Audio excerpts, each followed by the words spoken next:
For Global Business Update, Michael Wilson joins us now from London. Good morning, Michael. Morning. I know we have limited time this morning, so I'll rush through the various subjects. The big news from Asia is that Japan has recorded a record trade deficit. Big job for the new central bank governor. Clearly, we talked about him yesterday. How to engineer a soft landing after decades of relatively negative interest rates, and how to bring that economy up to speed. It's certainly not at the moment. As far as the Adani scandal in India is concerned, this is beginning to centre once again around Guatam Adani, and also there are links now being pursued between him and the Prime Minister of India, Narendra Modi, after these accusations that were made. Now, again, these are all allegations, as you know, but there is alleged fraud and so on. It's being now investigated by the Indian equivalent of the SEC, the Securities and Exchange Board in India, are investigating to see if there are any links between Modi and Adani. Standard Chartered, record profits again, and also a $1 billion buyback. Profits up 28%. Obviously, a lender which is making money because of interest rates being relatively high, is doing very well indeed. There is takeover chatter surrounding Standard Chartered as well, which is keeping the share price quite high, as you can imagine. First, Abu Dhabi Bank. Now, apparently Standard Chartered has rejected any advances. Again, it's just chatter, but there's no official comment coming from Standard Chartered right now. Let us turn our attention to the United States, and those relatively strong retail sales from the United States show that the shopper is still relatively active there, and this will intensify pressure on the Fed, which is continuing to remain hawkish. At the same time, this very, very delicate balancing act a lot of central banks having to do at the moment between raising interest rates and also wanting to promote growth in the economy. But the shoppers are out and about in the United States.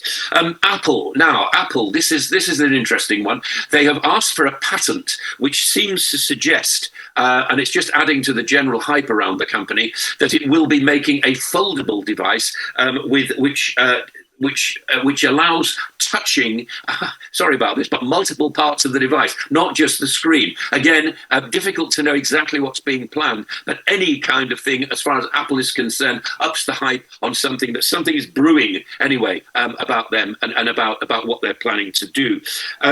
The US is also, the central authorities there are continuing, and the big news this morning is that they are starting big regulation as far as cryptocurrencies are concerned. So again, after the FTX failure and so on, various other companies coming under scrutiny by the regulatory authorities in the United States. Now, let's turn our attention to the World Bank. David Malpass, who was the head of that, is retiring early. He's retiring by June. He's come under a lot of criticism, as has the World Bank, for not factoring in climate change. And this criticism has reached the sort of lips of US Treasury Secretary Janet Yellen as well. So Malpass is going a year early, and again, who his successor will be, we don't know at the moment. But that's the World Bank has been accused of not really attempting to clamp down on climate change and alter its policies accordingly. UK, we got the inflation figures yesterday. Inflation slightly down, but prices are still at a 40-year high, particularly as far as food is concerned, down from 10.5 year on year to 10.1%. Not a huge reduction, and I suspect it will not be enough to stop another interest rate rise here. And finally, oil crude prices are under pressure this morning as the dollar rallies. Obviously, oil bought in dollars, and you're looking at WTI round about $70 a barrel, maybe. That's the kind of fixed figure that's being bandied about this morning. US stockpiles are high, but US crude and crude generally under a bit of pressure because of the rally in the dollar. That is the global view this morning. Well, thank you very much, Michael. For reasons of time, we'd like to thank you for business updates. When we return, Rotus Odiri will be here. We'll be right back.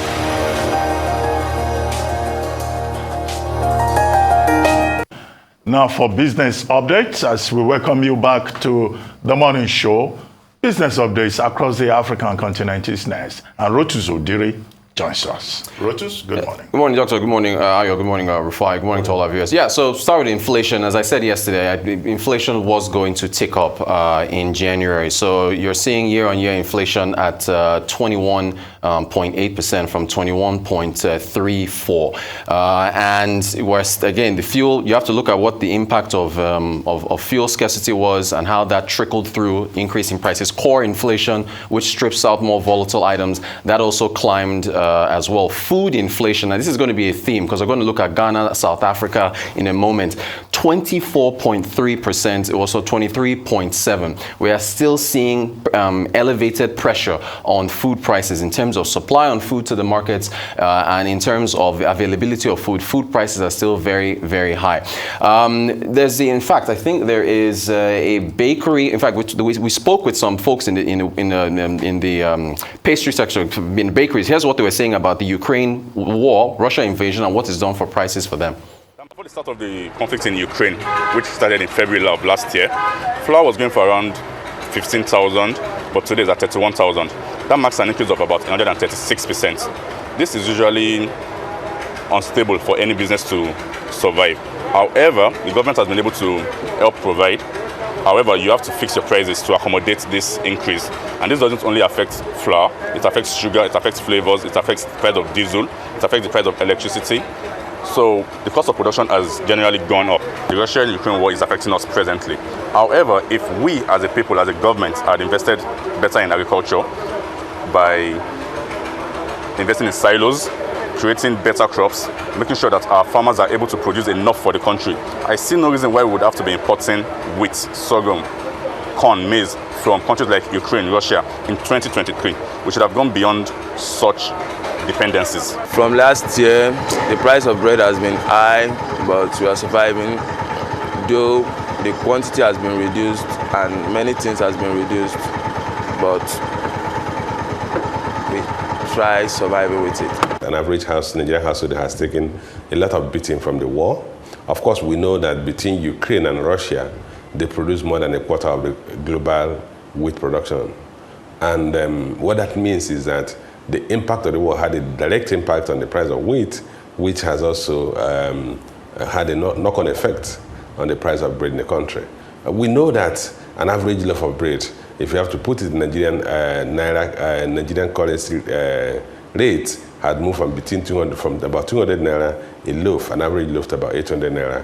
So that's actually more than a 200% increase. Probably what Nigerians would have done was a switch from wheat-based meals to other tuber and other cereals that are produced locally. But because even local production has suffered because of insecurity, mostly the food base of this country.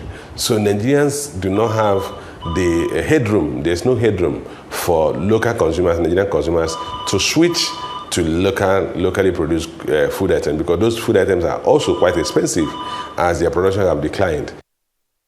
Now, with respect to the Naira scarcity, because I had your conversation earlier with the professor, as far as Naira scarcity and its potential impact on inflation, you have to keep in mind that you've got two sides here. You've got demand pull inflation and you've got cost push.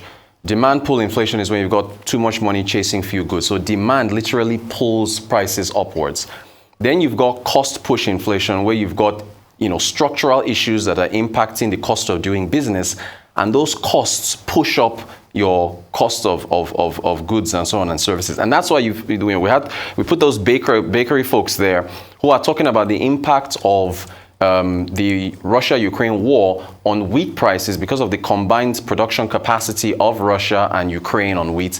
And we are import dependent. You cannot have inflation decelerate in a country where your currency is weak and you are import dependent. So the notion that Naira scarcity will somehow impact inflation is lends thinking towards the fact that Nigeria has more demand pull, and it is not. We are cost push. So the impact is probably going to be minimal, even though, so because another thing to think about is that you've got, less cash that's able to buy goods. However, you've still got electronic transactions that have spiked, right? And they are still the cost push factors that are there. So they are legacy issues. So don't be surprised if inflation remains elevated, even with this naira scarcity matter. We move to Ghana. Ghana also, inflation just coming out everywhere. Ghana inflation, it decelerated a tad, but we still see Ghana inflation at 53.6%. If we look at the numbers, I think in December it was 54.3 or 54.1? Yeah, 54.1. So year on year. Now, you look at food inflation, and again, we see this still coming up. Food inflation in Ghana is 61% year on year, from 59.7%. So you are still seeing elevated pressure on food inflation over in Ghana. Now, Kelvin Emmanuel is a guest, a frequent guest on our show, and he says here, at least Ghana is honest with his inflation numbers. So there is still a number of folks who don't, because look, Ghana is 45 minutes away from us by road, right? And we get the goods move between the two of us. So by air, excuse me, thank you, doctor. So, how do you have 22% or 21% inflation in Nigeria and 50-something in Ghana? So there's still that question. But anyway, look, maybe the basket has to be readjusted and so on and so forth. Then we quickly move to South Africa. Now, here's the interesting thing. Headline inflation in South Africa eased to 6.9%. It was, 7.2, I believe, in December, year on year. However, even though we've seen, and this is the third month in a row that headline inflation in South Africa has decelerated. It was 7.2 in December. Food inflation, this is the theme for today, has risen to, what is it, a 13 or 14-year high in South Africa. It's at 13.8%, and December was 12.7. So you've continued to see these inflation pressures, particularly for food across these nations. So no charge, Rotus. Remind me to give you a case study tomorrow. No problem. We'll get into it. Thank you very much. Thank you.